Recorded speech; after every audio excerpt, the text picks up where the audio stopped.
immigration is good. I want everybody to come as long as they come in legally. And there's a process, and I think everyone should follow the process.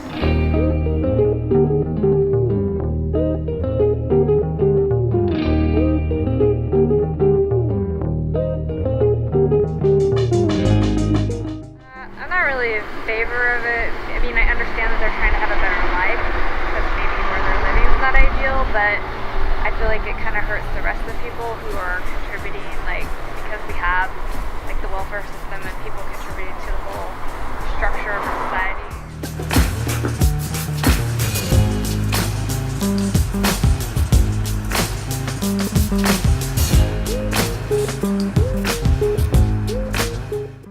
We have to have people coming in to help out because Americans don't want to do certain things.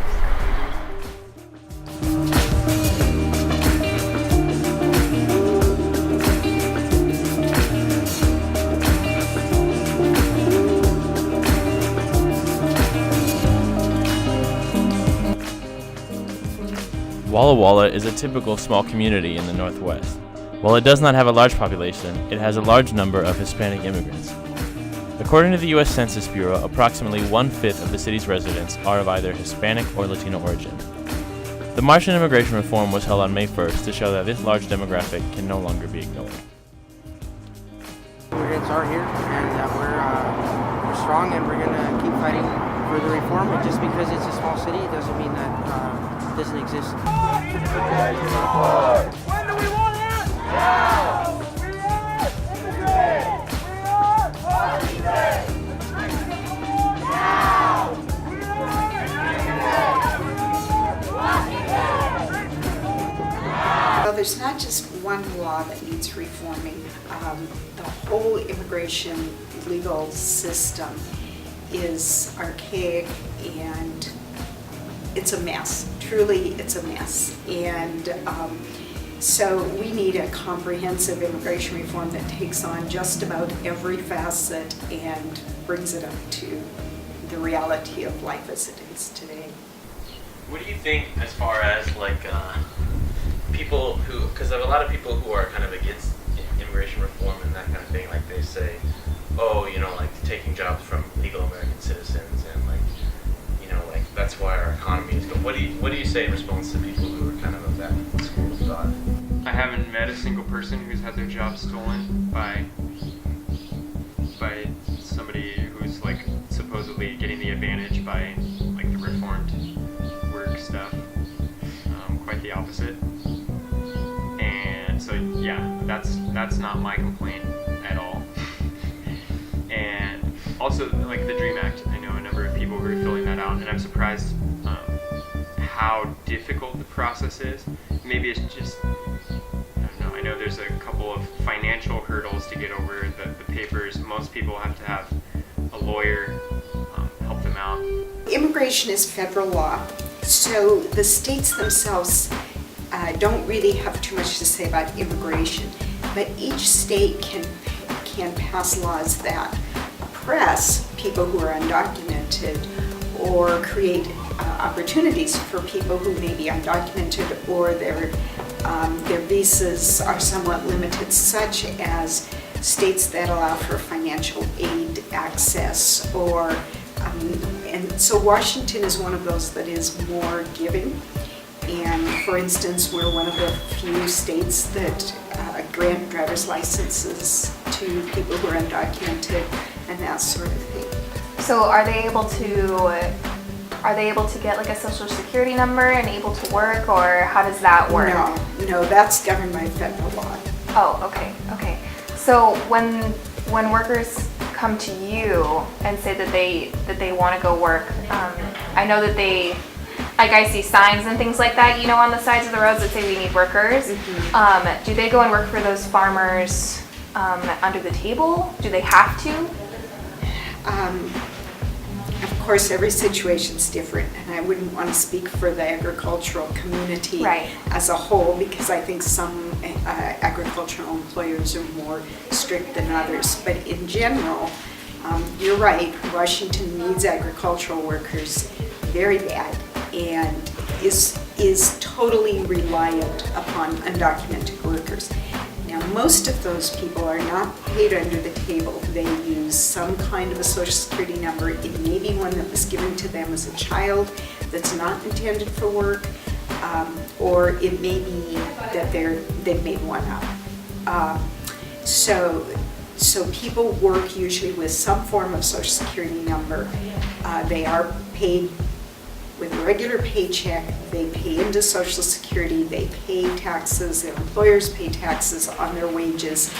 At the end of the year, they file IRS under what's called a TIN number, a tax ID number, that's required.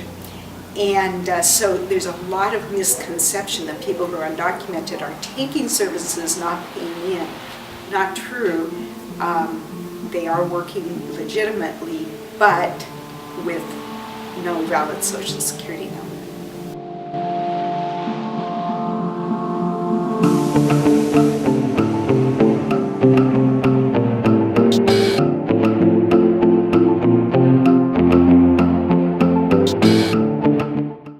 This community is largely employed by the agriculture business, so it's all seasonal work, and I mean, I've heard people talk about things like one church member was talking about a job he had worked where they had to keep bent over as they were doing the blueberries, and they had to go down an entire row that was like over 100 meters, so like a football field basically, and if you stood up, if you straightened your back, then you'd have people yelling at you to keep going, to get back down, to keep going. And I mean, that sounded like slave labor to me, basically. He said you would have to stay bent over until you get to the end. By the time you get to the end of the row, you can't even stand up. Your back is like locked in this position, and you have to walk like 100 feet before your back kind of like unlocks, and then you have to turn around and go down the next row. So it's just, I don't know, it's kind of an eye-opener for me into a totally different culture and a totally different norm than what I'm used to.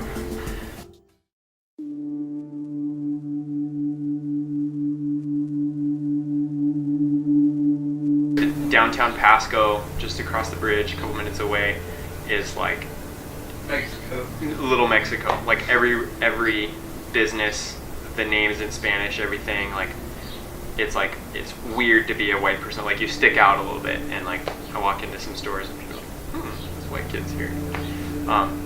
But what I have seen working here is I was surprised first off about how many of like the young adults of the church have been stopped numerous times by the cops repeatedly, and I feel like they've gotten off a lot harder than I would have, because I've gotten pulled over 5 times but I've only got 3 tickets, and usually I've had them reduced pretty drastically. But I can think of 3 or 4 individuals right now who, for doing similar things that I have done, have gotten huge tickets, and like $900, $1,000 tickets.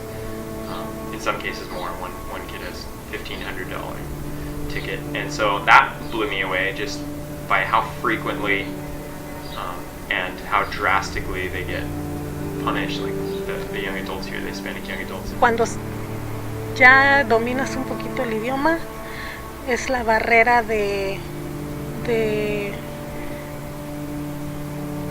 no tienes tanta oportunidad de encontrar o conseguir un trabajo que te paguen bien, por la simple razón que saben que no estás legal, entonces ahí se aprovechan.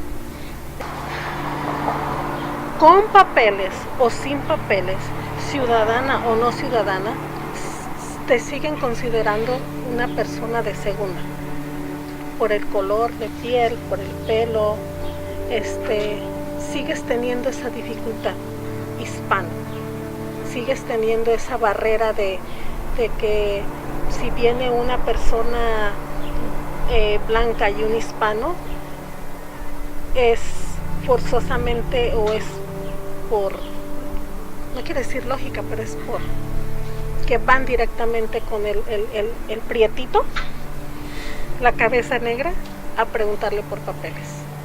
Entonces, así seas ciudadano, mojado, con residencia o sin residencia, te sigues siendo minoría y sí te consideran como la mayoría de la minoría por los números, pero por igualdad, no. There is a process of transformation due to the multiple aspects of acculturation. That means it means integrating the American culture. This process of acculturation involves a reverse process of diminishing or abandoning your own native culture, whether you want it or not. In terms of language, you start to speak English and think in English, and the language aspect of it, the cognitive aspect of speaking the language, changes your mind little by little. So there is a process that is very important for immigrants, that they have to understand that they cannot come here and pretend to keep their whole native culture.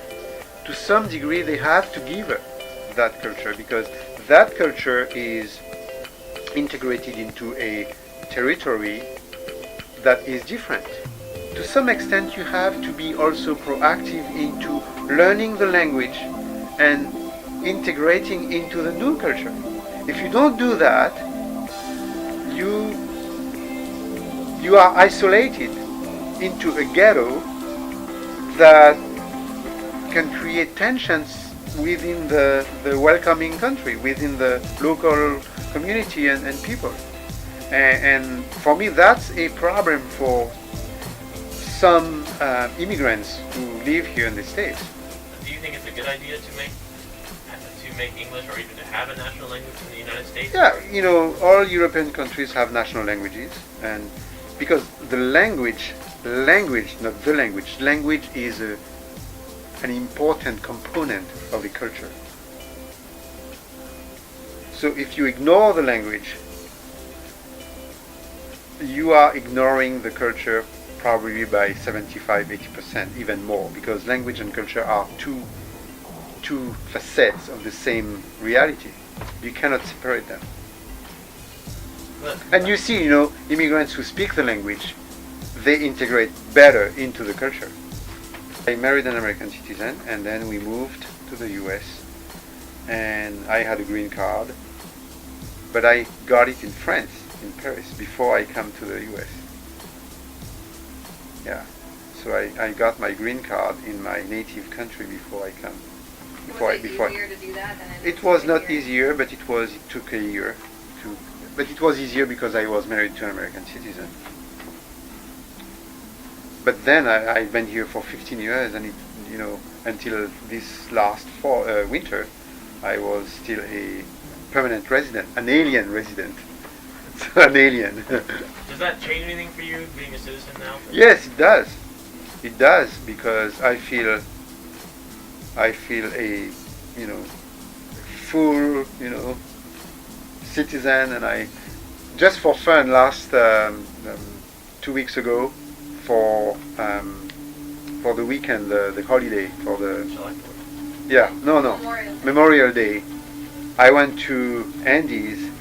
It was a Friday, and I told myself, I said, I'm an American citizen now. I'm gonna get some hot dogs and buns, and we're gonna have a barbecue this weekend. You see what I mean? This is a very small, insignificant example, but it shows you that once you make the move and you become an American citizen, something changes in your mind.